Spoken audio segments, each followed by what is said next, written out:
అంశం ఏంటి అంటే చీకటి మూలముగా కలిగే ప్రయోజనము ఏమిటి? చీకటి మూలముగా కలిగేటువంటి ప్రయోజనము ఏమిటి? ప్రియమైనటువంటి దేవుని వారలారా, దేవుడు సృష్టి ఆరంభమున లేదా మొదటి దినమున దేవుడు కలగచేసినటువంటివి నీరు, భూమి, చీకటి, వెలుగు. ఇందులో వెలుగును కలగచేసిన తర్వాత దేవుడు అన్నటువంటి మాట ఏమిటి అనంటే, ఆదికాండం ప్రారంభ అధ్యాయము 3-4 వచనాలు. దేవుడు వెలుగు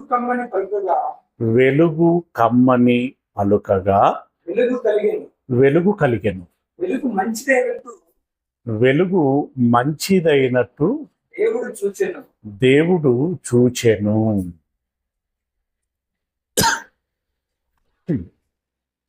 వెలుగును కలగచేసిన తర్వాత ఆ వెలుగును గురించి దేవుడు ఏమని అభిప్రాయపడ్డాడు అనంటే, వెలుగు మంచిది అన్నాడు, మంచిదిగా ఉన్నది అన్నాడు. ఇక్కడ వెంటనే ఉత్పన్నమయ్యేటువంటి ప్రశ్న ఏమిటంటే, చీకటి ఉన్నందున వెలుగు కావాలని కలుగచేసినటువంటి దేవుడు వెలుగు మంచిది అని అంటున్నాడు అనంటే, మరి చీకటి మంచిది కాదా? చీకటి మంచిదా చెడ్డదా? ఈ ప్రశ్న ఉత్పన్నమవుతుంది. ఇంతకీ మరి మంచిదా చెడ్డదా? బైబిల్ ఏం చెప్పుచున్నది? సహజంగా లోకములో ఉండినటువంటి అభిప్రాయములు ఏ విధంగా ఉంటాయంటే, చీకటి అంటే ఒక నెగటివ్ ఎనర్జీ లాగా, చీకటి అంటే ఒక చెడు, ఒక భయం, ఒక పాపం, ఒక నష్టం, ఒక ప్రమాదం, నాశనం.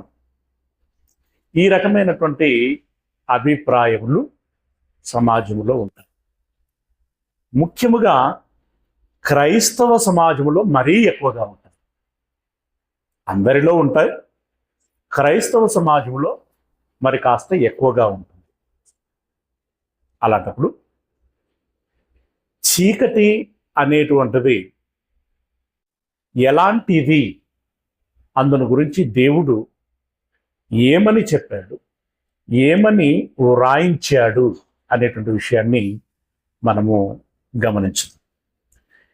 ఇక్కడ ఇందాక చెప్పుకున్నటువంటి నెగటివ్గా మనిషి ఆలోచిస్తున్నటువంటి విషయాలు ఏవైతే ఉన్నాయో, ఇవన్నీ కూడా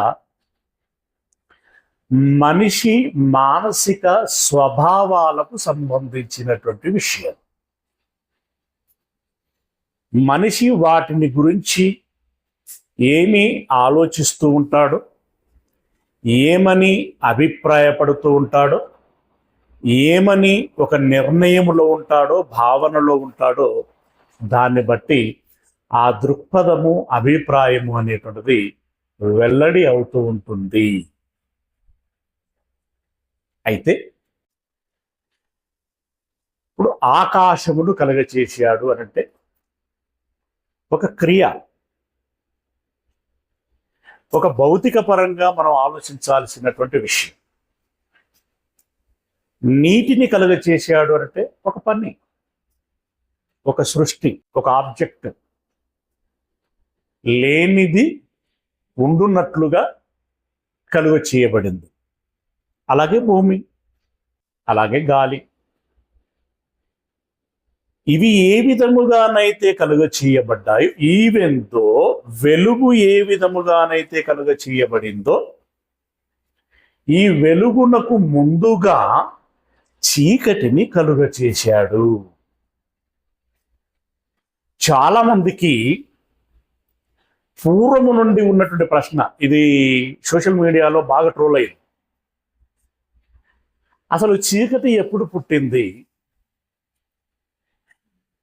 చీకటి ముందు నుండే ఉందా? ఉంటే దేవుడు ఉందా, చీకటి ఉందా? లేదా చీకటి దేవుడు ఒక్కసారి ఆరంభమయ్యారా? ఈ రకమైనటువంటి ప్రశ్నలు చాలా ఉత్పన్నమయ్యాయి.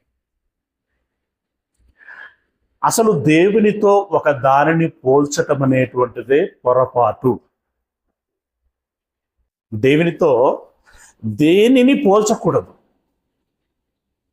ఏదైనా అర్థం చేసుకోవటానికి, దేవుని గురించి అర్థం చేసుకోవటానికి తాత్కాలికంగా వాడుకుంటూ అర్థం చేసుకునేటువంటి ప్రయత్నం చేయాలి తప్ప, ఇదిగో దేవుడు, దానికి సమబుద్ధి, సమస్థాయి, సమశక్తి, ఈ రకంగా ఆల్టర్నేటివ్ అన్నట్లుగా ఎప్పుడూ ఆలోచించకూడదు. అది పెద్ద పొరపాటు అవుతుంది. దేవుడెవరు? ఉన్నవారు. ఎక్కడ? అఫ్కోర్స్ ఈ లోకము లేక మునుపు పరలోకములో ఏదో ఒక దగ్గర ఉండాలి కదా, ఆయన ఉంటున్నాడు. ఆయన ఉన్న లోకమే పరలోకం. ఓకేనా? కొంచెం ఆయన ఇటేళ్ళు జరిగింది అనుకో, పరలోకం కూడా ఇటేళ్ళు జరుగుతుంది. సింపుల్ కదా. దేవుడు పరలోకములో ఉన్నాడు. మరి చీకటి ఎక్కడుంది? ఈ లోకములో కదా. జాగ్రత్తగా ఆలకించాలి. చీకటి ఎక్కడుంది? ఈ చీకటిని పారదోలడానికి, లేదా ఈ చీకటిలో మనుష్యులకు వెసులుబాటుగా ఉండులాగున కలగ చేయబడినటువంటి వెలుగు ఈ లోకమునకు సంబంధించినటువంటిది. అవునా? అంటే చీకటి వెలుగులు ఈ భూలోకమునకు సంబంధించినటువంటిదిగా, లేదా ఈ విశ్వమునకు సంబంధించినటువంటిదిగా కలుగ చేయబడినటువంటిది. దీనితో పరలోకమునకు సంబంధము లేదు. ఇది ప్రైమరీగా మనం గుర్తుంచుకుంటే తేలికగా అర్థమైపోతుంది. దీనితో పరలోకమునకు సంబంధము లేదు. పరలోకములో దేవుడు ఉన్నాడు, తేజోమయుడై ఉన్నాడు. ఆయనకి ప్రత్యేకంగా మరలా వెలుగు అవసరము లేదు. మరి లోకము కలగ చేయబడి, భూలోకము కలగ చేయబడినప్పుడు నీరు, భూమి, చీకటి, వెలుగు కలగబడ్డాయి అని అంటే, ఇప్పుడు ఈ చీకటి దేవునితో ఎలా సమానమవుతుంది? దేవుడు ఉన్నవాడు, ఇది కలగ చేయబడింది. దేవుడు ఉన్నవాడు అంటే ఆయన ప్రారంభ పాయింట్ లేదు కదా. దేవుని తర్వాత ఎన్ని సంవత్సరాలకు ఈ చీకటి కలగ చేయబడింది అంటే ఏం చెప్తాం? చెప్పడానికి ఉండదు. మరి ఎలా అనంటే, ఈ లోకము కలగ చేయబడిన ఆరంభములో చీకటి కలుగ చేయబడింది. అలా మాత్రమే మాట్లాడుకోగలము. రైట్? ఈ చీకటి కలుగ చేయబడింది. అయితే ఇక్కడ ఈ ప్రారంభ అధ్యాయంలో మాట ఎలా ఉంటుంది అంటే, వెలుగు కమ్మని పలకగా వెలుగు ఆయను అన్నట్టుగా ఉంటుంది. కానీ చీకటిని కమ్ము అని పలికినట్టుగా ఉండదు. అది ఉన్నది అన్నట్లుగా అర్థమవుతుంటుంది తప్ప, ఏమన్నాడు 2వ వచనంలో? భూమి నిరాకారంగాను శూన్యముగాను ఉండెను, చీకటి అగాధ జలముల పైన కమ్మి ఉండెను. నా చెవిలో నాకు గింగురు అంటున్నాయి సౌండ్. చీకటి అగాధ జలముల పైన కమ్మి ఉండెను. చీకటట జలముల పైన ఉండింది. ఇప్పుడు జలములు కలిగినవా, అవి కూడా ఆల్రెడీ ఉన్నవా?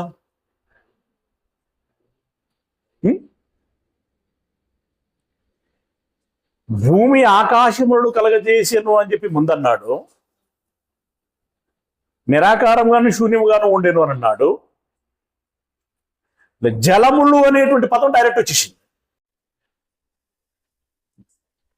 అవి కలగజేయబడ్డాయా? అవి కూడా చీకటి వల్లే ఆల్రెడీ ఉన్నాయా?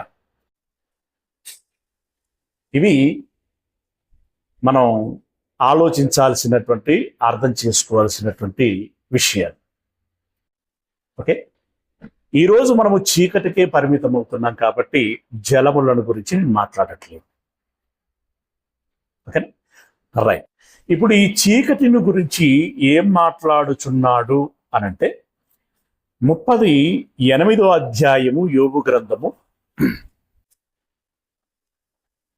యోబు గ్రంథము 38వ అధ్యాయము 19వ వచనం. 38వ అధ్యాయము 19వ వచనం. వెలుగు నివసించు చోటునకు పోవు మార్గమేది, చీకటి అను దాని ఉనికి పట్టు ఏది.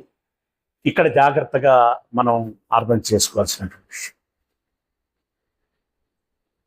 దేవుడు ఈ నీటిని, భూమిని, చీకటిని కలుగచేసిన తర్వాత ఈ చీకటికి ప్రత్యామ్నాయంగా వెలుగు ఉండాలని చెప్పి దేవుడు ఏమన్నాడు? వెలుగు కలుగుగాక అని పలకగా వెలుగైంది. తర్వాత చీకటి వెలుగును వేరుపరిచాడు. అప్పటికి నీరు ఉంది కంప్లీట్గా. అవి సమ్మిళితముగా ఉన్నాయి. దానిలో ఒక సీసపు గోలు మాదిరిగా, లేదంటే ఇంకొక ఆకారంలో, ఏదో ఒక ఆకారంలో భూమి ఉండింది. దీనిపైన చీకటి ఉంది. ఈ చీకటిని తొలగించడానికి దేవుడు వెలుగును కలగచేశాడు. ఇప్పుడు చీకటి దీని మీద అంతటా ఆవరించి ఉన్నది. దేని మీద? జలముల మీద. ఈ జలముల మీద అంటే ఇప్పుడు జలములు అనేటువంటిది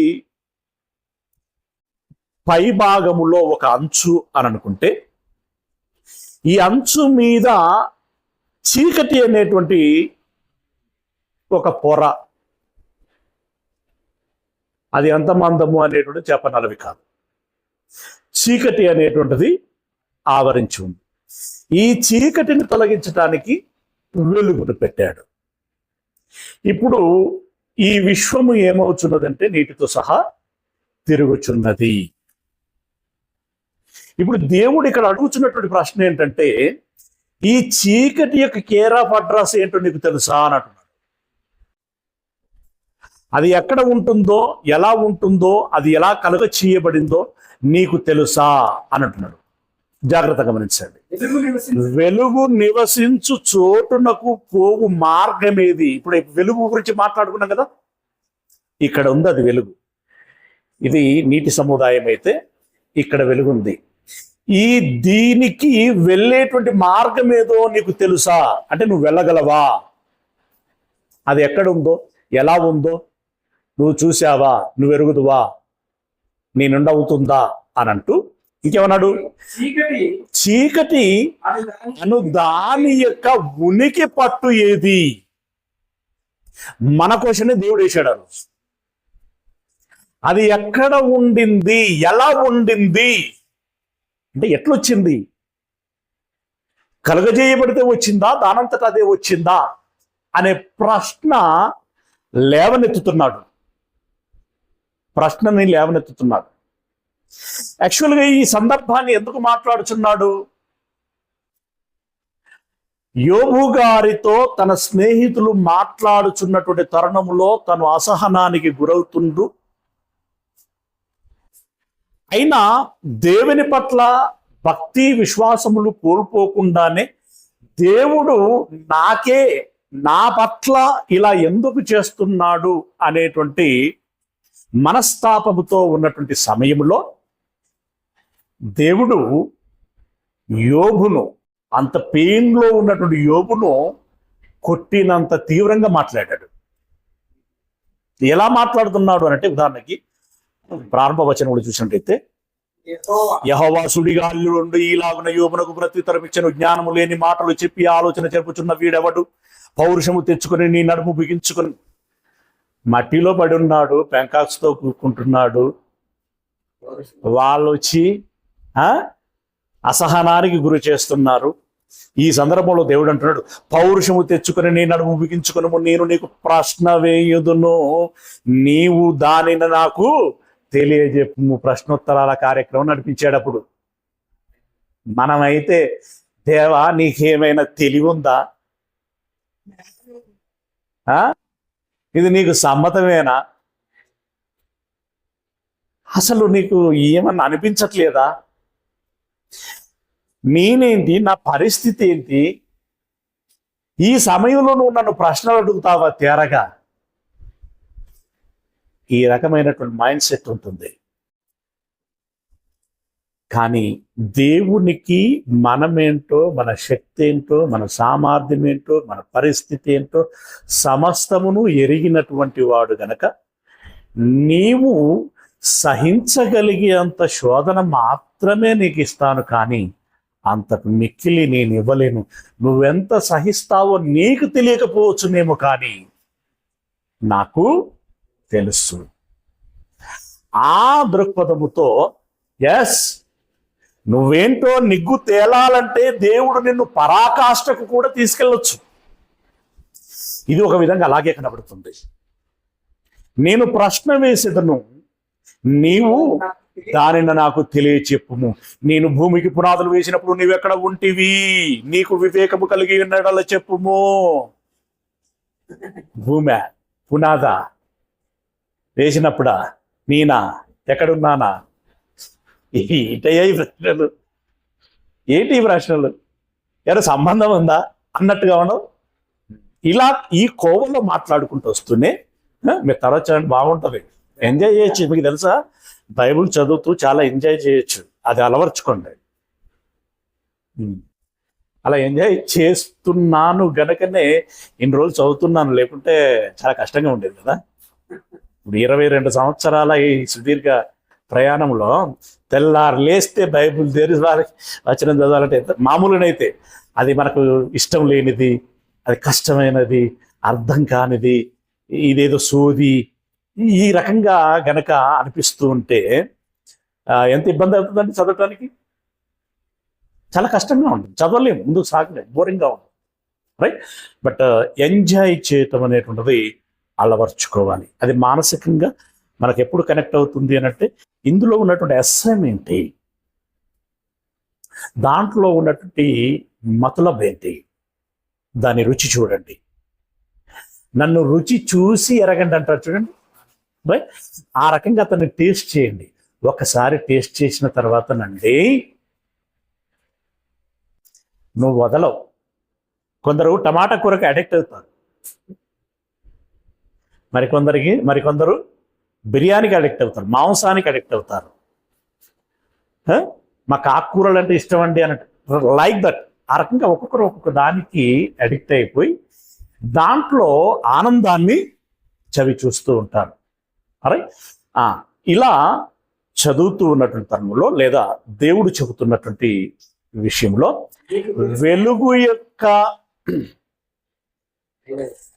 వెలుగు నివసించు చోటునకు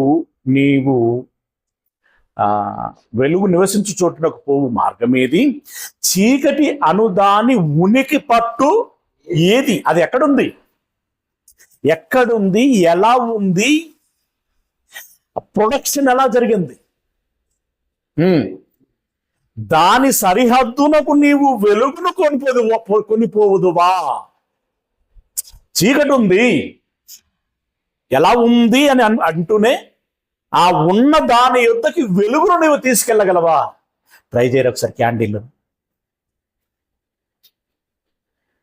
ఒకసారి దీపమును వెలిగించి పట్టుకెళ్ళు. అవని పని. ఇలా ప్రశ్నిస్తూ ఏమని మన దృష్టికి తీసుకొస్తున్నాడు అనంటే, మెట్టుకి చీకటికి ఒక ఉనికి పట్టు ఉంది, దానికి అంటూ ఒక సరిహద్దు ఉంది, దాని గృహమునకు పోవు త్రోవలను నువ్వు ఎరుగుదువా. చీకటికి ఒక ఇల్లు కూడా కట్టించాడట దేవుడు. చీకటికి ఒక గృహం ఉందట, ఒక చోటు ఉంది. సరే, గృహం సంగతి అనట అది నివసించు స్థలము, అది ఉండు స్థలము అనేది మామూలుగా అర్థం చేసుకో. బట్ మెట్టుకి అది ఉన్నది. అయితే ఇక్కడ ఒకటి విషయం ఏంటంటే, ఆది కాండంలో మాట్లాడినటువంటి మాటను బట్టి అయినా అది ఉన్నట్టుగానే కనబడుతుంది. ఇప్పుడు ఈ యోబు గ్రంథంలో చెప్పినటువంటి మాటను బట్టి అయినా అది ఉన్నట్లుగానే కనబడుతుంది. కాకపోతే అది ఎక్కడుందో తెలుసా, దాని ఉనికి పట్టేందో తెలుసా, దాన్ని నువ్వు చూసావా, అక్కడికి వెలుగు నువ్వు తీసుకెళ్ళగలవా, ఈ రకంగా మాట్లాడాడు. అంటే దాని అర్థం ఏంటంటే, ఒరే ఆలోచించరా, బుర్ర పెట్టురా, ఈ భూమి ఎలా వచ్చింది, ఈ విశాలం ఎలా వచ్చింది, సూర్యుడు ఎలాగ వచ్చాడు, చంద్రుడు ఎలాగ వచ్చాడు, ఇదిగో ఈ చీకటి యొక్క సరిహద్దు అది ఎలా ఏర్పడింది, దాని మీదకి వెలుగు ఎలా వచ్చింది, ఇవన్నీ చూడు అని అంటున్నాడు. ఇవన్నీ చూడు అని అంటూ మరొక మాటలోనికి వెళ్దాం. యెషయా గ్రంథం 54వ అధ్యాయము, యెషయా గ్రంథము 45వ అధ్యాయం, 45వ అధ్యాయము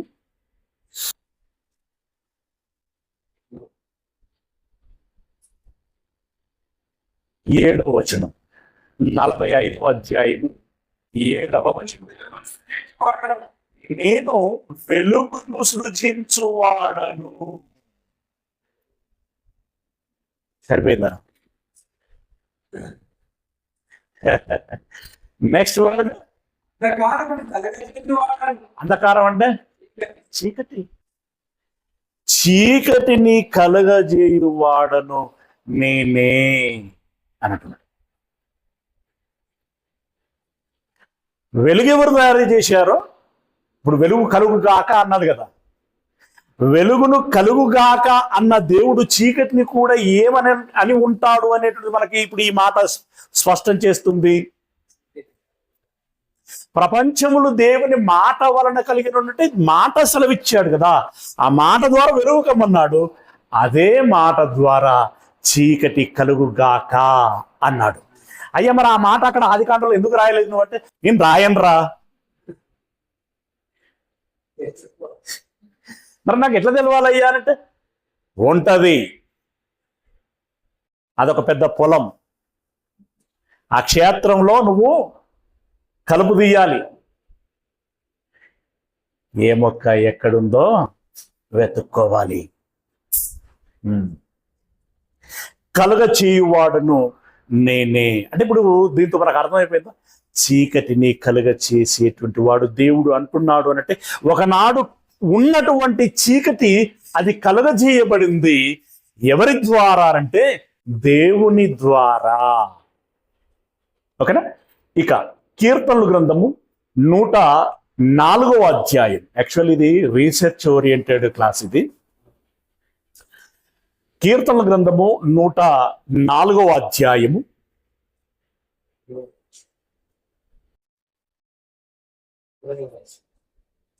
4వ అధ్యాయము 19 నుండి చదువుదాం. 19 నుండి చదువుదాం. ఋతువులను తెలుపుటకై ఆయన చంద్రుని నియమించెను, సూర్యునికి తన అస్తమయ కాలము తెలియను. దేవా, రహస్యం తెలిసింది నాకు. ఏంటి అంటే, నీవు చీకటి కలుగజేయగా రాత్రి అగుచున్నది. నువ్వు చీకటిని కలుగజేయగా రాత్రి అగుచున్నది. ఇక్కడ ఏదైనా పేపరు పెన్ను అక్కడ పెట్టుకోండి. చీకటిని ఎవరు కలగజేస్తున్నారు అంటే దేవుడు కలగజేస్తున్నాడు అనేటువంటి ఆన్సర్ మనకు వచ్చేసింది. నువ్వు చీకటిని కలగ చేయగా రాత్రి అగుచున్నది. అది విశ్వానికైనా సరే, భూమికైనా సరే. దేవుడు చీకటిని కలుగ చేస్తే రాత్రి అవుచున్నది. మీరు ఎప్పుడైనా చీకటి చూసారా? ఈ తరం వాళ్ళకి కొంచెం అది కష్టం. పైగా ఇలాంటి కార్పొరేట్ పట్టణంలో ఉన్నటువంటి వాళ్ళకి అస్సలే తెలియదు. నువ్వు ఏ అర్ధరాత్రి లేచి చూసినా నీకు వెలుగు కనబడుతూనే ఉంటుంది. పోనీ ఇంట్లోకి వెళ్ళి తలుపులు మూసి కిటికీలు మూసి చేసినా కూడా ఆ వెంటిలేటర్ నుండో ఆ కిటికీలకు ఉండేటువంటి అద్దాల గుండనో వెలుతురు బయటకు వచ్చేస్తున్నారు, లోపలికి వచ్చేస్తున్నారు. అంత చిక్కని చీకటి మేబీ మీకు తెలియదు.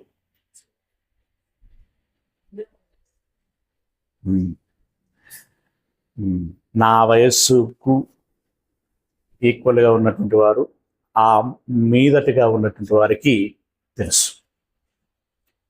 పల్లెటూరులో నుండి వీధి దీపాలు కాదు కదా, ఇంటి దీపాలు కూడా సరిగా ఉండే రోజులు కావవి. గ్యాస్ నూనె దీపం వెలిగించుకొని గడిపిన రోజులు నాకు తెలుసు. ఆ దీపం కింద చదువుకున్న రోజు తెలుసు. దాని కింద చదువుకుంటున్నప్పుడు నా శ్వాస వెళ్ళి దీపాన్ని తాకితే అది ఆరిపోయి గంత ముక్కులకు పోయి, మరి అట్లా నీ ఊకుందామంటే పోగానే పంతులు అడుగుతారు, పద్యం చెప్పరా అని. దాన్ని చదవాల, మెమరైజ్ చేయాల. ఆ ఎక్స్పీరియన్స్లు ఉంటాయి. ఆ రోజుల్లో ఆ రాత్రులు ఆ చీకటి భయము గొలిపేటువంటిది. ఇంకా అమావాస్య చీకటి అనేటువంటిది చాలా కఠినంగా ఉండేది. ఎంత కఠినంగా ఉండేది అంటే, లేచిన తర్వాత గోడెక్కడుందో తెలియదు, తలుపు ఎక్కడుందో తెలియదు, పునుక్కుంటూ వెళ్ళి దాన్ని తాకాలి, తీయాలి. తీసేయాలి అనుకో, అప్పుడు 1కి 2కి ఎక్కడికి వెళ్ళాలి? నడింట్లో కాదు కదా. ఇప్పుడు వెసులుబాటు వచ్చింది నడింట్లో చేసుకోవడానికి. కానీ ఆ రోజుల్లో పెరడుకి వెళ్ళాలి, ఊరు బయటకు వెళ్ళాలి. ఇక్కడ చెంబును వెతుక్కోవాలన్నా పుణుకులాడే, నీళ్లు వెతుక్కోవాలన్నా పుణుకులాడే. అది పట్టుకొని ఊరు బయటకు వెళుతుంటే ఎక్కడ రాయి ఉంటుందో, ఎక్కడ గొయ్యి ఉంటుందో, ఎక్కడ తేలు మీద పడుతుందో, పాము మీద పడుతుందో, అవునా? అనుమానంతో ఇలా అంటే నేను అదంతా ఎందుకు చెప్తున్నానంటే, చీకటి అనేటువంటిది అంత కఠినంగా ఉంటుంది. అంత చీకటిలో మరి అమ్మమ్మలు బాపమ్మలు చెప్పినటువంటి కథలను బట్టి ఆకు గలగల అన్న కష్టమే,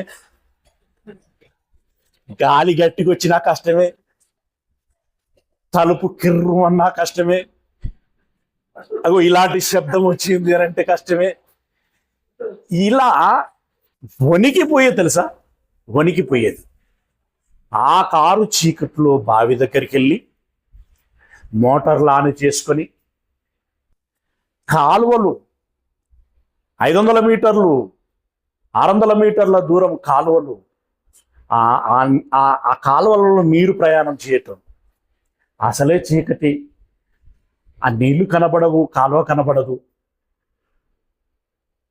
గమ్యానికి వెళ్ళి చూస్తే అక్కడికి నీరు రాదు, అది ఎక్కడో తెగి ఉంటుంది. ఎక్కడ తెగింది అని వెతుక్కోవాలంటే అప్పుడు తెలుస్తుందండి చీకటి వెలుగుల యొక్క వ్యత్యాసం. ఇప్పుడు ఇలా చీకటి కలుగ చేశాడు. ఎంత చీకటి అంటే ఆల్రెడీ మనం ఫేస్ చేస్తున్నటువంటిది, ఇప్పుడు పోయింది, బట్ ఫేస్ చేసినటువంటిది చాలా తీవ్రమైనది అనుకుంటే, ఐగుప్తీయుల విషయంలో దేవుడు ఒక కార్యం చేశాడు. దాన్ని ప్రస్తావన చేస్తూ, ఇది మోషే గారు చేసినటువంటి అద్భుతాలలో ఇదొకటి. దేవుడు మోషే ద్వారా చేయించాడు. నిర్గమకాండము 10వ అధ్యాయము 21వ వచనం. నిర్గమకాండము 10వ అధ్యాయము 21వ వచనం. యెహోవా మోషేతో అందుకు యెహోవా మోషేతో ఆకాశము వైపు నీ చెయ్యి చాపుము, ఆకాశము వైపు నీ చెయ్యి చాపుము, ఐగుప్తు దేశము మీద ఐగుప్తు దేశం మీద చీకటి చేతికి తెలియనంత చీకటి అని నెంబర్ ఇచ్చాడు. కింద ఏమన్నాడు? పుణుకులాడునంత చీకటి. తడువులాడు పుణుకులాడు ఒకటే. తడువులాడు అంటే ఏదన్నా నీకు వస్తువు కావాలంటే నువ్వు ఇట్లా నిజంగా ఇప్పుడు నిజంగా గుడ్డోళ్ళు ఉంటారు చూడు, పాపం వాళ్ళ అలవాటయ్యి కొన్నిటిని పట్టుకోగలుగుతారు. కానీ సడన్ గా చీకటి వచ్చింది అనుకోండి, కళ్ళు పోయి సడన్ గా పోయినాయి. నెక్స్ట్ మినిట్లో నెక్స్ట్ అవర్లో వాడి పరిస్థితి ఎలా ఉంటుంది? ఏదైనా వెతుక్కోవాలంటే అన్న, అక్క, అమ్మాయి, ఏది అంటే ప్రతిదీ కూడా పుణుకులాడుకోవలసినటువంటి పరిస్థితి. అయితే వీళ్ళకు కళ్ళు లేవంటే కళ్ళు ఉన్నాయి, కళ్ళు ఉన్నా కూడా పుణుకులాడుకునేటువంటి పరిస్థితి అని చెప్తూ ఏమంటున్నాడు? కటిగా చీకటి, ఐగుప్తు దేశం మీద చీకటి చీకటి చేతికి తెలియనంత చిక్కని చీకటి కమ్మనలేదు. చేతికి తెలియనంత చిక్కటి చీకటి కమ్మును అనెను. మోషే ఆకాశం వైపు తన చెయ్యి ఎత్తినప్పుడు మోషే ఆకాశం వైపు తన చేతిని ఎత్తినప్పుడు ఐగుప్తు దేశం అంతయు 3 దినములు గాఢాంధకారమాయెను. 3 దినములు ఒకరిని ఒకడు కనుగొనలేదు. ఎవడును తానున్న చోట నుండి కనీసం లేవలేకపోయాను. లేస్తే నెక్స్ట్ అడుగు వేయటం కష్టమట. అంటే అంత చిక్కగా ఉండేసరికి వాడు కూడా భయం వేసింది. ఏం జరిగింది, ఏం జరుగుతున్నది అని చెప్పి లేవలేకపోయాను అని చెప్పి అంత భయంకరమైన చీకటి ఉంది అని చెప్తున్నాడు. అయితే ఇక్కడ ఆకాశం వైపు నీ చేయి చాపము, ఐగుప్తు దేశం మీద చీకటి చేతికి తెలియనంత చిక్కని చీకటి కమ్మును అంటే అవుతుంది అని అన్నాడు. మోషే ఆకాశం వైపు తన చెయ్యి ఎత్తినప్పుడు ఐగుప్తు దేశం అంతా 3 దినములు గాఢాంధకారమాయెను. నీళ్లను కొడితే నీళ్ళు ఏమయ్యాయి? రక్తమయ్యాయి. ఎవరు చేశారా పని? దేవుడు చేశారు కదా. కప్పలు రమ్మంటే కప్పలు వచ్చాయి, ఈగలను రమ్మంటే ఈగలు వచ్చాయి, ఇలా ప్రతిదీ. అలాగే చీకటిని నువ్వు కర్ర ఎత్తితే చీకటి అవుతుంది అని చెప్పినప్పుడు చీకటి అయింది అని అంటే దానిని ఎవరు చేసినట్లు అంటే దేవుడు చేశాడు. ఇప్పుడు చీకటి ఉన్నది అని ఒక 2 వచనాలలో మనం చదువుకున్నాం. ఆ చీకటిని కలగజేసినటువంటి వారెవరు అని అంటే మరొక 3 వచనాలలో తెలుసుకుంటాం. 3 వచనాలలో తెలుసుకుంటాం. అంటే చీకటి కూడా కలగజేయబడినటువంటి వాటిలో ఒకటి. అది ఆల్రెడీ ఉన్నది కాదు. దానికి ఆది అంతము లేదు, జనన మరణము లేదు. దేవుడు ఎలాగనైతే ఉన్నవాడై ఉన్నాడో చీకటి కూడా అలాగే ఉన్నది అని చెప్పడానికి లేదు. అవగాహన రాహిత్యంతో కొంతమంది ఈ ప్రశ్నలు వేస్తున్నారు. ఇక సమాధానము తెలియక పాపం మౌనం వహిస్తున్నారు మిగతా వాళ్ళందరూ. ఏం చెప్తే మళ్ళీ ఏమవుతుందో ఏం కథనో అని చెప్పి ఎమ్మరాది ఉన్నది. అది ఎక్కడ ఉంది, ఎలా ఉంది? ఓకే ప్రిల్లరా, ఉన్నది. సరే, ఉంటే దీని వలన అడ్వాంటేజ్ ఏంటి? ఉన్న ఈ చీకటి మూలముగా ప్రయోజనములు ఏమిటి చూసుకుందామా? ప్రసంగి గ్రంథం 2వ అధ్యాయం. ప్రసంగి గ్రంథము 2వ అధ్యాయము 13వ వచనం. ప్రసంగి గ్రంథము 2వ అధ్యాయము 13వ వచనం. అంతటా చీకటి కంటే వెలుగు ఎంత ప్రయోజనకరమో. జాగ్రత్తగా సత్యవాక్యమును సరిగ్గా విభజించుకోవాలి. ఏమన్నాడు? చీకటి కంటే వెలుగు ఎంత ప్రయోజనకరము అన్నాడు. అంటే వెలుగు చాలా ప్రయోజనకరం అన్నాడు. ఎంతో అంటే ఎంత అనంటే అక్కడ చాలా ఎక్కువ అనేటువంటి విధానంలో మాట్లాడుతున్నాడు. ఎంత ప్రయోజనకరమో అని అన్నాడు. దేనికంటేనట? అంటే ఇప్పుడు చీకటి కంటే అనంటే చీకటి ఎంతో కొంత ప్రయోజనకరమనా, అసలు ప్రయోజనం లేదనా?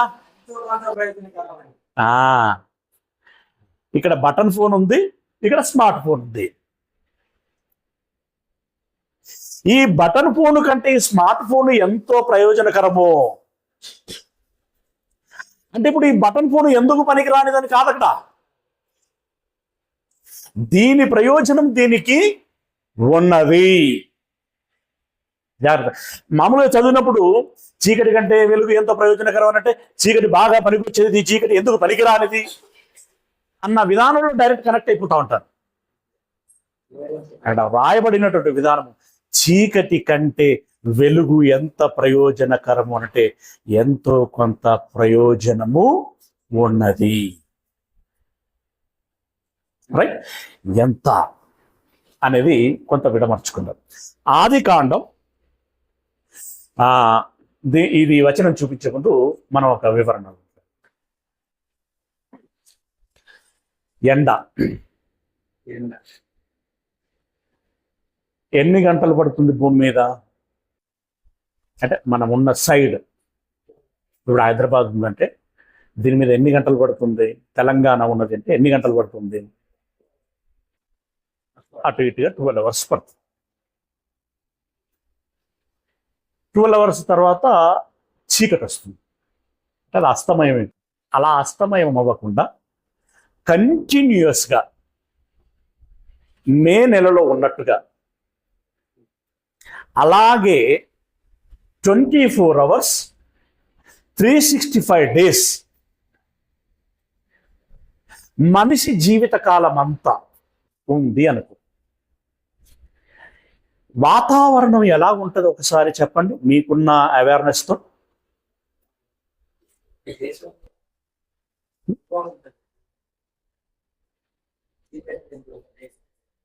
ఒక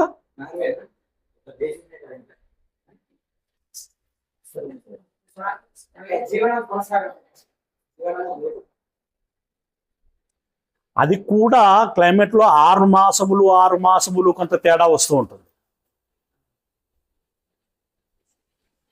అవునా?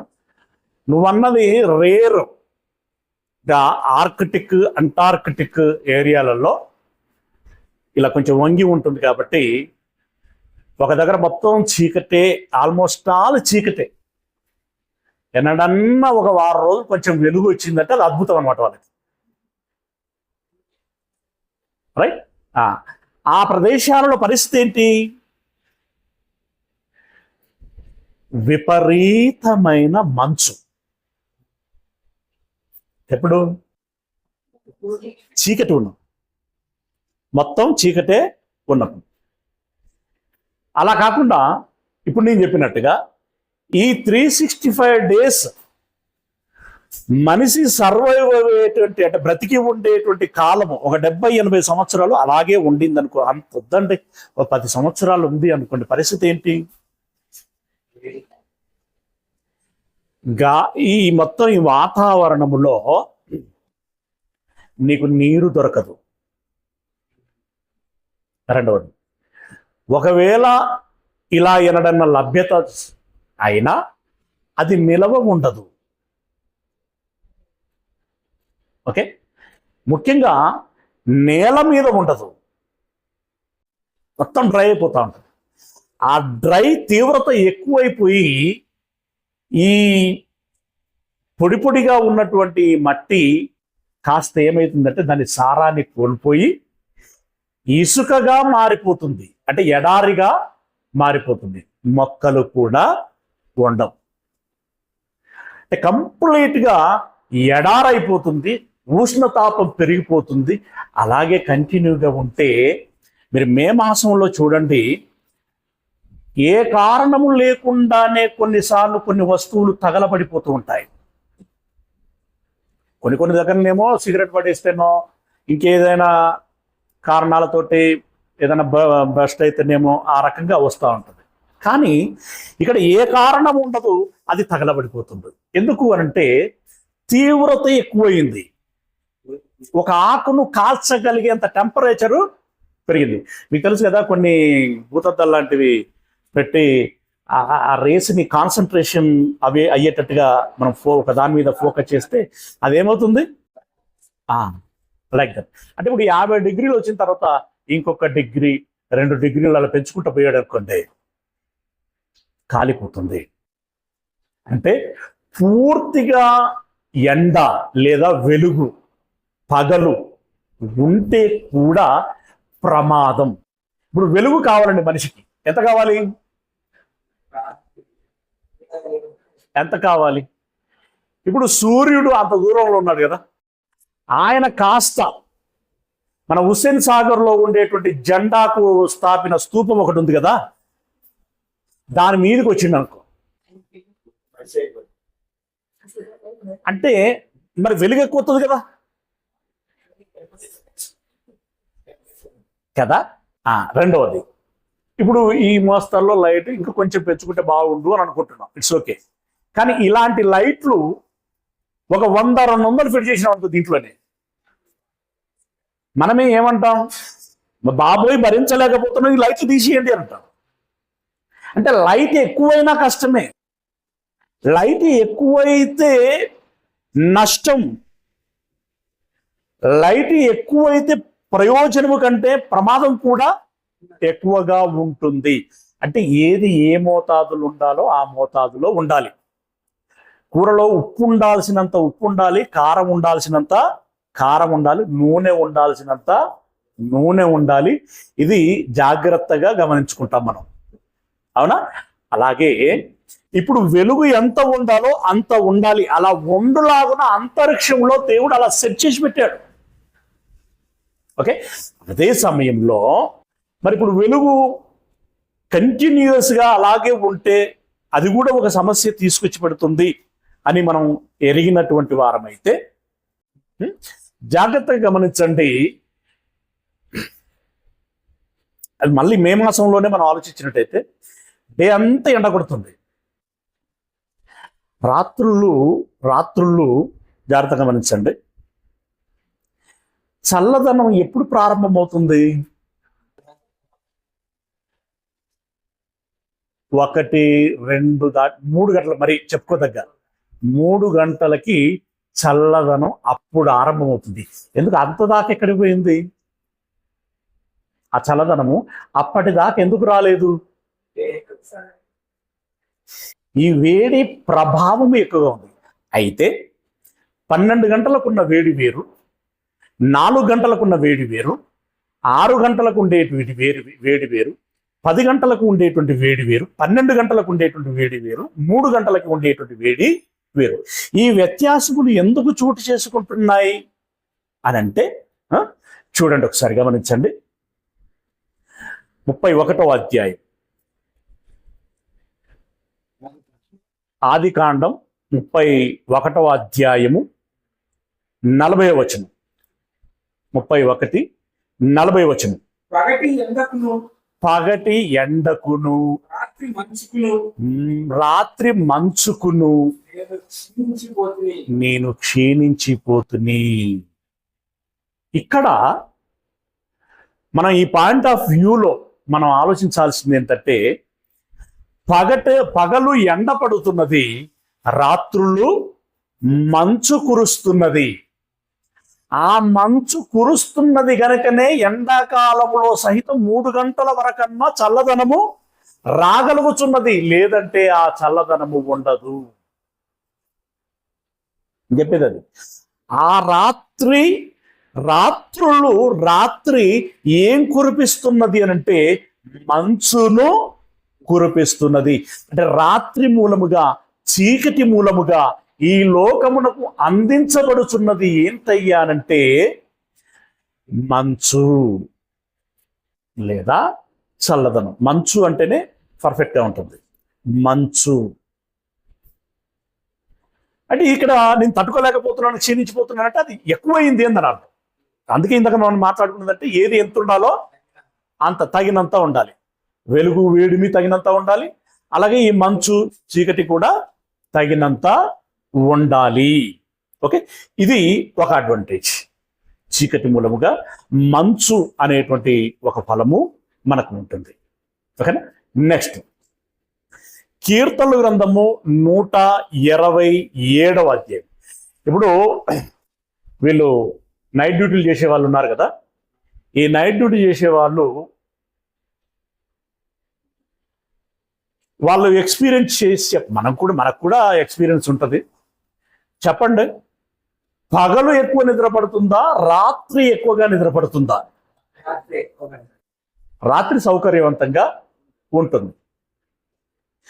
ఒకవేళ పగలు పడుకోవాలనుకున్నా కిటికీలో నుండి లైట్ బాగా పడుతుంది అనుకోండి, ఏం చేస్తారు? మూసేస్తాం లేదా కట్టెను వేసేస్తాం.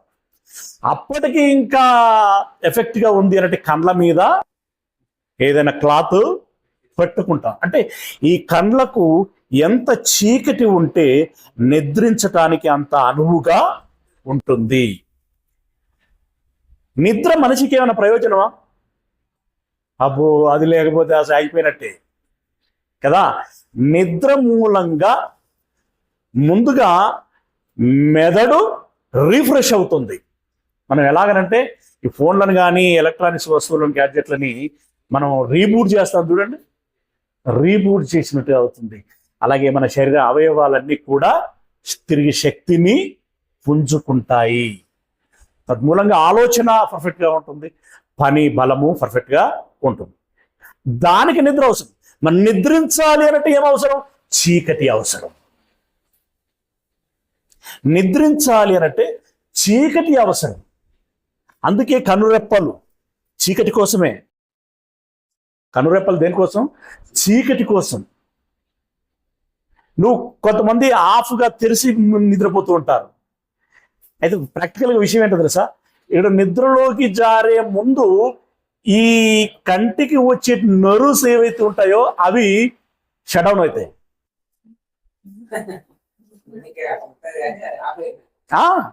ఇప్పుడు సగం తెరిచి పడుకున్నావు కదా డాడీ, నీకు ఏం కనపడ్డాయి చెప్పండి, చెప్తారు ఏమన్నా కదా? షట్ డౌన్ అయిపోతాయి. లేకుంటే ఆ సర్క్యూట్లన్నీ కూడా క్లోజ్ అయిపోతూ ఉంటాయి. అంటే చీకటి ఆవరించాలి, మెట్టుకి చీకటి ఆవరించాలి. చీకటి ఆవరిస్తేనే మనిషి నిద్రించగలడు. అవునా?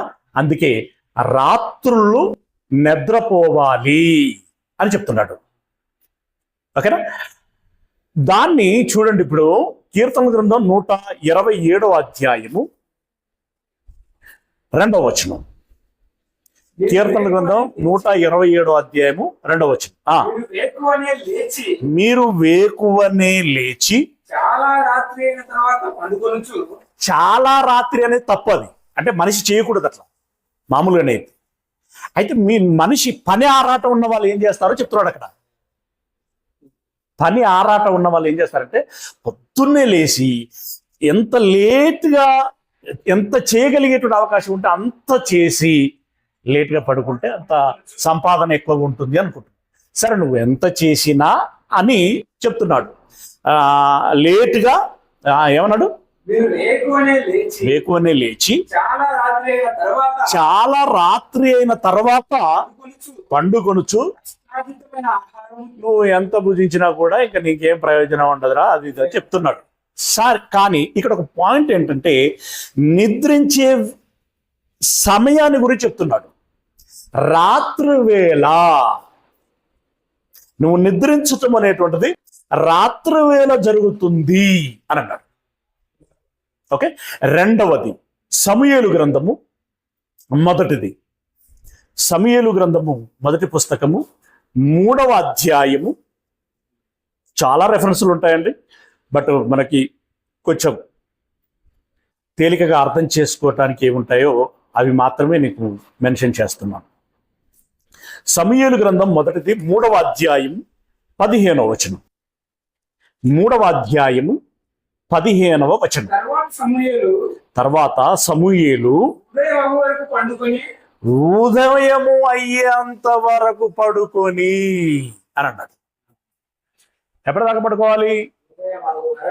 ఎప్పటి నుంచి? రాత్రి అయినప్పటి నుండి, సూర్యాస్తమయము నుండి సూర్యోదయం వరకు మనిషి పడుకోవటానికి ఏర్పాటు చేయబడిందే చీకటి. ఎస్, అలా ఏర్పాటు చేయబడిందే చీకటి. ఒక సౌలు ఎప్పుడు నిద్రించాడు అనేటువంటి మాట వ్రాయబడి ఉంటుంది. ఒక యెహోషువ ఎప్పుడు నిద్రించాడు అనేటువంటి మాట వ్రాయబడి ఉంటుంది. వాళ్ళు రాత్రులు నిద్రించారు అని వ్రాయబడి ఉంటుంది. అలా సో మెనీ ఉంటాయి. అంటే రాత్రుల్లో నిద్రించాలి. ఇంకొంచెం మనం ఇందాక పెన్నో పేపరో పెట్టుకోండి అన్నాను కదా, కీర్తనల గ్రంథం, అక్కడికి మళ్ళీ వెళదాం. 104వ అధ్యాయము, కీర్తనల గ్రంథము 104వ అధ్యాయము 20 నుండి మళ్ళీ చదువుదాం. నీవు చీకటి కలుగజేయగా రాత్రి అగుచున్నది, అప్పుడు అడవి జంతువులన్నీ తిరుగులాడుచున్నవి. చీకటి అవుతే అడవి జంతువులు తిరగాలి. ఎందుకు? అప్పుడు మనిషి తిరగడు కాబట్టి. తిరగొద్దు మనిషి. అప్పుడు మనిషి ఎక్కడికి వెళ్ళాలి? విశ్రాంతిలోనికి వెళ్ళాలి. మనిషి గృహాలలోనికి వెళ్ళాలి. మనిషి గృహములలోనికి వెళితే జంతువులు బయటికి రావాలి. ఆ రాత్రులు అవి వాటి ఆహారమును సిద్ధపరచుకోవాలి. మరి అవి ఎప్పుడు విశ్రాంతి తీసుకోవాలి? మీకు తెలుసా? వాటికి పగటి పూట బాగా కనపడదు, మనకెప్పుడు కనపడదు. ఏంటి టెక్నాలజీ? ఎందుకు పెట్టాడు సిస్టమ్? అది కనిపించొద్దు అంటే చీకటి, లైక్ దట్. ఓకే, ఆ విషయాలను మనసులో పెట్టుకొని నీవు చీకటి కలుగ చేయగా రాత్రి అగుచున్నది, అప్పుడు అడవి జంతువులన్నీ తిరుగులాడుచున్నవి. దేనికోసం? సింహపు పిల్లలు వేట కొరకు గర్జించుచున్నవి, తమ ఆహారమును దేవుని చేతిలో నుండి తీసుకొని చూచుచున్నవి. సూర్యుడు ఉదయం అంటే చీకట్లో ఆహారాన్ని సిద్ధపరచుకుంటున్నాయట, సమకూర్చుకుంటున్నాయట. సూర్యుడు ఉదయింపగానే అవి మరలిపోయి తమ గుహలలో పండుకొను. రెస్ట్ టైం అది. తమ గుహలలో పండుకొను. అంటే జంతువులకు రెస్ట్ టైం లేదా పీరియడ్ ఏదనమాట? సూర్యోదయం. మరి మనిషికి అదే చెప్తున్నాడు చూడండి ఇక్కడ కింద. సాయంకాలం వరకు మనిషి పని చేయాలి. సాయంకాలం వరకు పాటుపడి తమ పనులను జరుపుకున్నటకై మనుషులు బయలు వెళ్ళుదురు. అంటే జంతువులు గుహలలోనికి వెళ్ళే సమయానికి మనిషి బయటికి రావాలి అంటున్నాడు. మనిషి బయటికి రావాలి. ఎక్కడి నుండి? ఇళ్లలో నుండి. ఎందుకు? పనిపాటలకి. వెలుగు వచ్చింది కనుక. మరి ఆ ముందు సమయం ఏం చేయాలి? నిద్రించాలి. అంటే మనిషి నిద్రించటానికి సౌకర్యవంతమైనటువంటి సమయం రాత్రులు. మరి ఇప్పుడు ఎప్పుడైనా నిద్రపోతున్నారు కానీ సాఫ్ట్వేర్ ఇంజనీర్లు అందరూ నైట్ అంతా చేస్తారు, పగలంతా పడుకుంటారు. ఇవన్నీ చెప్తాం కదా. ఇలా మారింది కాబట్టే ఆరోగ్యాలు కూడా ఏమయ్యాయి? మారాయి. ఇక్కడ అప్డేట్ వచ్చింది, అక్కడ అప్డేట్ వచ్చింది. ఎక్కడి షుగర్లు, ఎక్కడి బీపీలు, ఎన్నెన్ని సమస్యలండి, ఎన్నెన్ని సమస్యలు.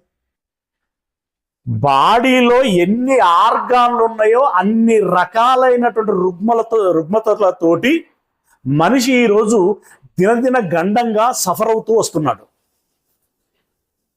మార్పు ఎక్కడ చోటు చేసుకుందంటే మనిషి జీవన శైలి ఎప్పుడైతే మార్చుకున్నాడో ఆరోగ్యములో కూడా మార్పులు చోటు చేసుకున్నాయి. మనకు తెలియకుండానే ఇప్పుడు మనం ట్రాప్లో పడిపోయారు. మనం కూడా ఒకప్పుడు 9 అయిందంటే నిద్రపోయేది. అలాంటి మనం కూడా ఇప్పుడు ఏం చేయగలుగుతున్నాం? మనం కూడా 11 గంటలు 12 గంటల దాకా మెలకువ ఉండగలుగుతున్నాం. 1, 2 అయిందంటే రికార్డు.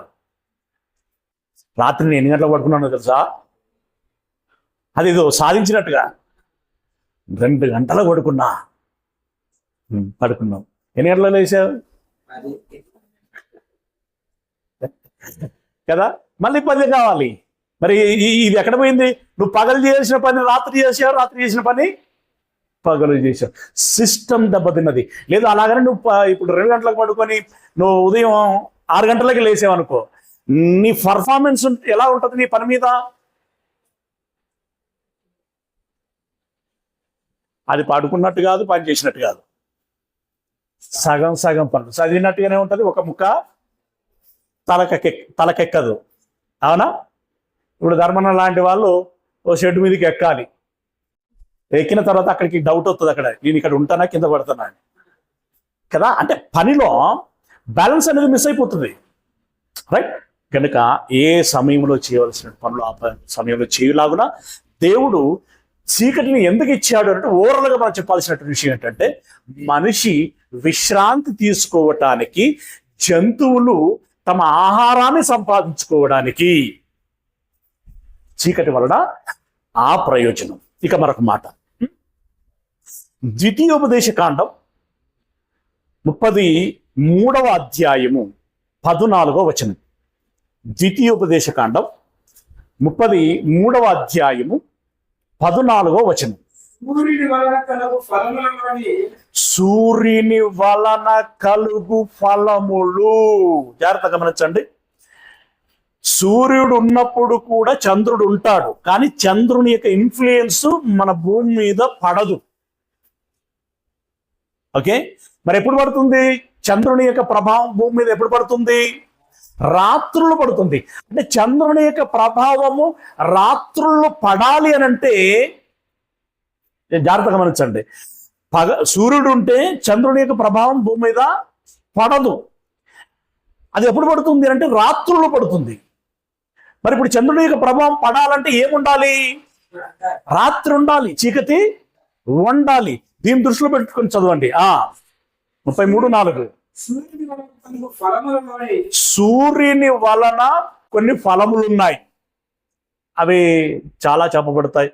సూర్యుని వలన మొక్కలు మొలకెత్తుతాయి, ఆ మొక్కలకు పచ్చదనం వస్తుంది. అలాగే మొక్కలకి కిరణజన్య క్రియ జరుగుతుంది, అలాగే మనకి డి విటమిన్ వస్తుంది. ఇలా చెప్పుకుంటూ పోతే చాలా ప్రయోజనాలు ఉన్నాయి. Okay, right. ఆ తర్వాత చంద్రుడు పుట్టించు శ్రేష్ఠ పదార్థముల వలన అని అన్నాడు. చంద్రుని మూలముగా భూమి మీద ఏ పదార్థాలు కలుగుతున్నాయట? శ్రేష్ఠ పదార్థాలు. సైన్స్ స్టూడెంట్లు చెప్పాలా ఆ శ్రేష్ఠ పదార్థాలు ఏంటో? ఫార్మసీ వాళ్ళు ఇంకా చెప్పాలి. ఓకే, శ్రేష్ఠ పదార్థములను పుట్టిస్తుంది. ఓకేనా? ఈ శ్రేష్ఠ పదార్థముల మూలముగా మనిషి జీవనమునకు అవసరాలు తీరుతాయి. ఓకే, ఇది రాత్రులు తన ఇంపాక్ట్ చూపిస్తూ ఉంటాయి. మరొక మాట, ఇర్మియా గ్రంథము 31వ అధ్యాయము 31వ అధ్యాయము 35వ వచనము. ఇర్మియా గ్రంథము 31వ అధ్యాయము 35వ వచనము.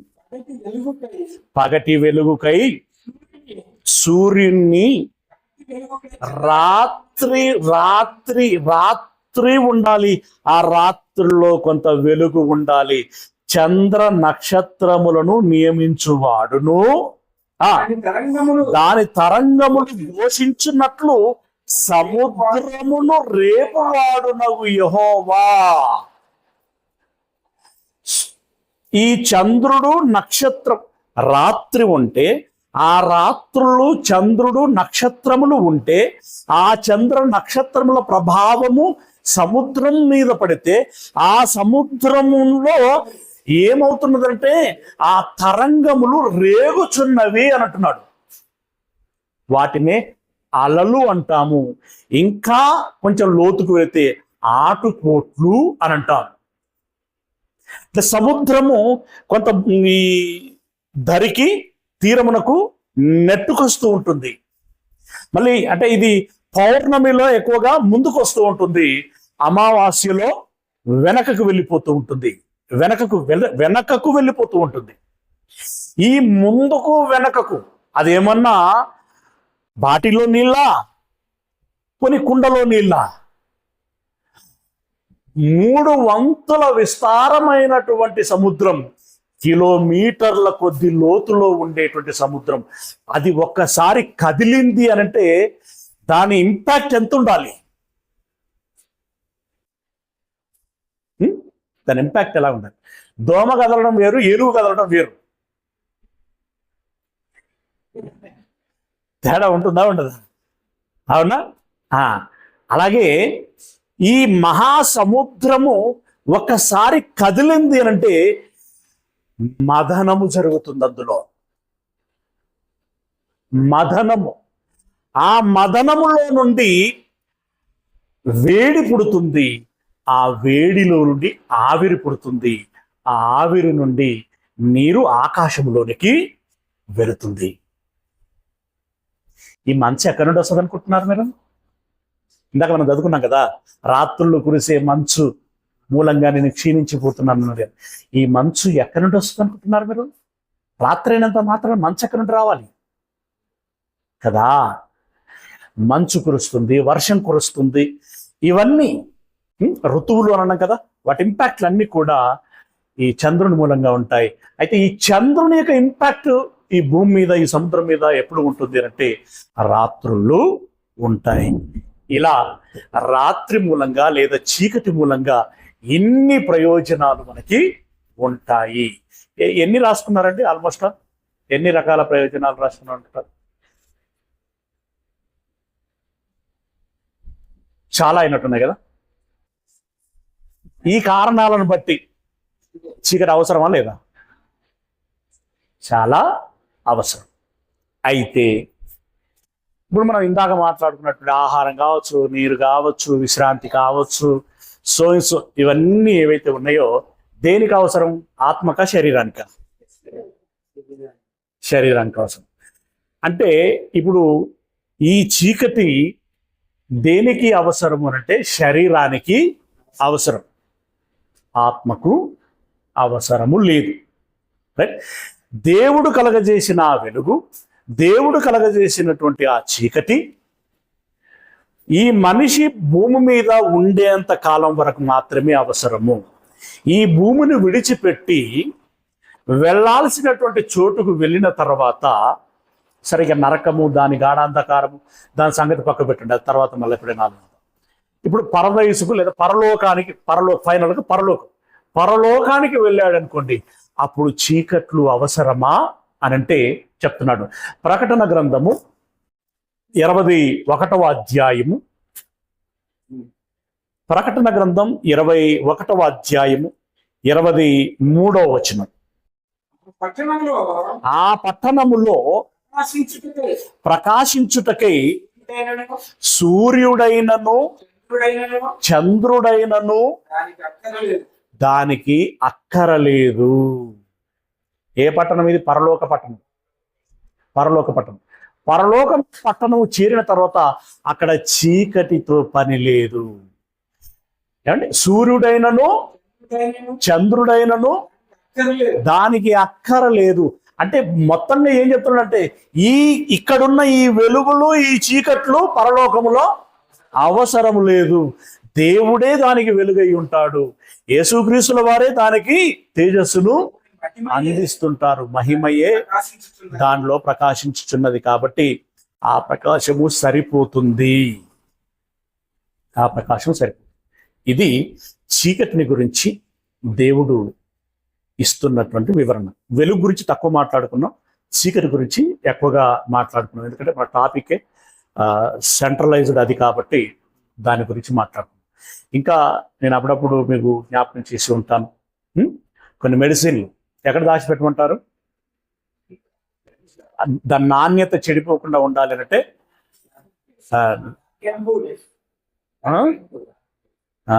కూల్ అండ్ డార్క్ ప్లేస్ లో కీప్ చేయమంటుంటారు. అంతేనా? Keep in cool and dark place అని చెప్తా ఉంటారు. కూల్ ఎందుకు? సరే, డార్క్ ఎందుకు? ఏదో ఉంది కదా మతలబ్లో. డార్క్ మీన్స్ చీకటి. ఆ డార్క్ లో ఏదో మతలబు ఉంది. ఏం మతలబు ఉంది? కాపాడే మతలబు ఉంది. నాణ్యత దెబ్బతినకుండా దాన్ని కాపాడేటువంటి ఉపయోగము ఉన్నది.